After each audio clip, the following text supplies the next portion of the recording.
नमस्कार, मी प्राजक्ता कुलकर्णी आज आपणास मराठी व्याकरणातील समास या भागाची ओळख करून देणार आहे. दैनंदिन जीवन जगत असताना सामान्य मनुष्य अनेक ठिकाणी काटकसर करत असतो. काटकसर करणं हे सुज्ञ विचारी माणसाचं लक्षण आहे.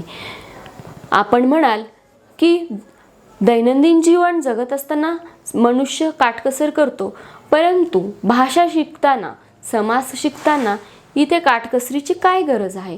परंतु भाषा हेही देखील व्यवहाराचं अंग आहे. आपण एकमेकांशी बोलत असताना अनेक ठिकाणी शब्दांची काटकसर करतो. तर दोन शब्दांऐवजी किंवा अधिक शब्दांऐवजी आपण एकच शब्द वापरत असतो. उदाहरणार्थ, चंद्राचा उदय असे न म्हणता आपण चंद्रोदय असा एकच सुटसुटीत शब्द वापरतो. तसेच पोळी तयार करण्यासाठी पाट किंवा पोळीसाठी असणारा पाट असे न म्हणता आपण त्याचा एकच सुटसुटीत शब्द वापरतो, तो म्हणजे पोळपाट. त्यानंतर बटाटे घालून तयार केलेला वडा असे न म्हणता आपण बटाटे वडा असा एकच सुटसुटीत शब्द आपण वापरत असतो. दोन शब्द किंवा दोन पदे एकत्र करण्याच्या पद्धतीस समास असे म्हणतात. समास शिकत असताना आपणास सामासिक शब्द म्हणजे काय, तसेच विग्रह म्हणजे काय हे देखील माहिती असावयास हवे. तर सामासिक शब्द म्हणजे दोन शब्द किंवा दोन पदे एकत्र येऊन जो नवीन शब्द तयार होतो त्यास सामासिक शब्द असे म्हणतात. उदाहरणार्थ वनभोजन. वनभोजन हा आहे सामासिक शब्द आणि वनातील भोजन हा आहे वनभोजन या सामासिक शब्दाचा विग्रह. तसेच दुसरे एक उदाहरण बघूया, पुरणपोळी. पुरणपोळी म्हणजे काय? पुरण घालून तयार केलेली पोळी.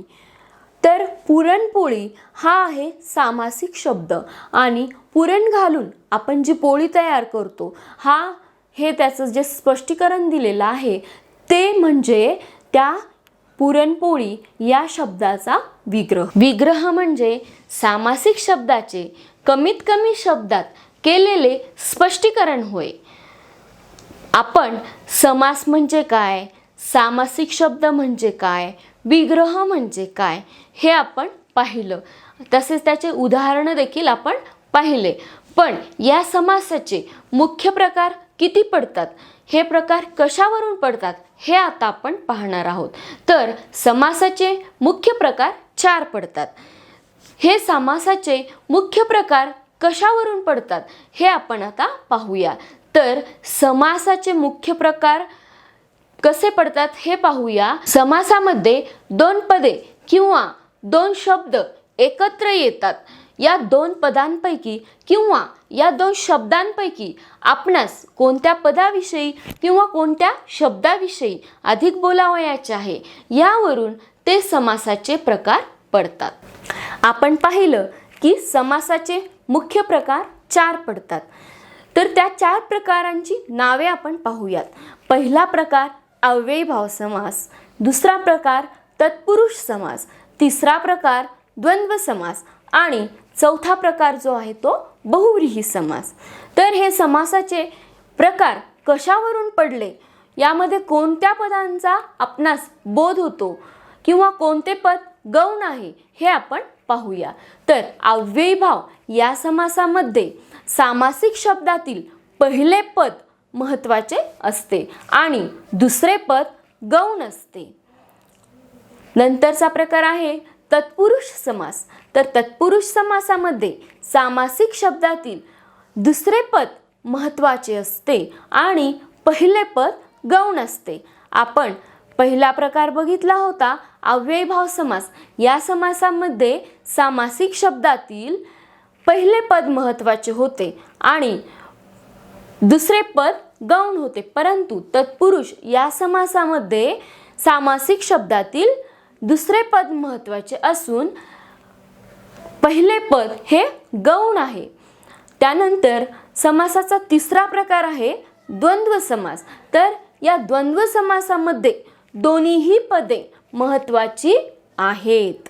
या समासामध्ये दोन्हीही पदे महत्त्वाची असून कुठलंही पद गौण नाही.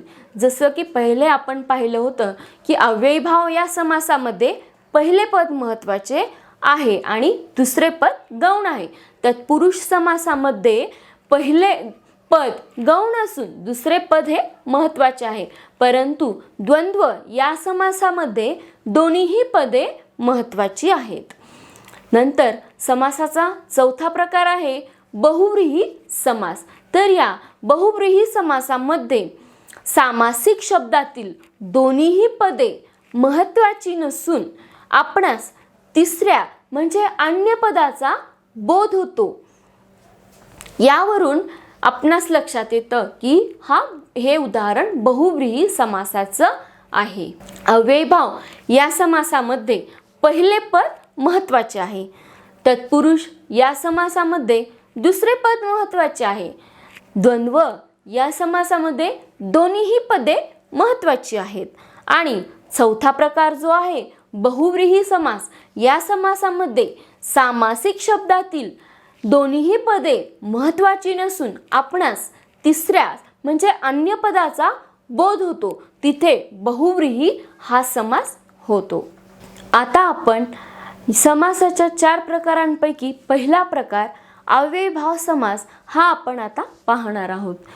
अव्ययीभाव समासामध्ये जेव्हा समासातील पहिले पद अव्यय असते आणि या सामासिक शब्दाचा उपयोग विशेषणासारखा जिथे केलेला असतो त्यावेळेस अव्ययीभाव हा आजन्म या सामासिक शब्दाचा विग्रह जन्मापासून किंवा जन्मभर असा होतो.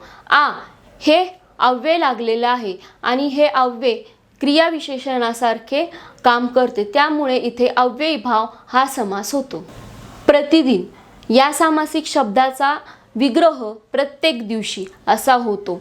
या सामासिक शब्दामध्ये प्र हे अव्यय लागलेलं आहे आणि या अव्ययाचा क्रियाविशेषणासारखा उपयोग होतो. आमरण या सामासिक शब्दाचा विग्रह मरणापर्यंत असा होतो. या सामासिक शब्दामध्ये हे अव्यय लागलेलं आहे आणि हे अव्यय क्रियाविशेषण म्हणून काम करते, त्यामुळे इथे अव्ययीभाव हा समास होतो. यथाशक्ती या सामासिक शब्दाचा विग्रह शक्तीप्रमाणे असा होतो. या सामासिक शब्दातील पहिले पद महत्त्वाचे आहे. तसेच यथा हे अव्यय लागलेलं आहे आणि हे अव्यय क्रियाविशेषण सारखं काम करतं, त्यामुळे इथे अव्ययीभाव हा समास होतो. बिन तक्रार या सामासिक शब्दाचा विग्रह तक्रारी वाचून किंवा तक्रारीशिवाय असा होतो. बिन हे अव्यय लागलेलं आहे. तसेच या सामासिक शब्दातील पहिले पद महत्त्वाचे आहे आणि बिन हे क्रियाविशेषणासारखे काम करते, त्यामुळे इथे अव्ययीभाव हा समास होतो.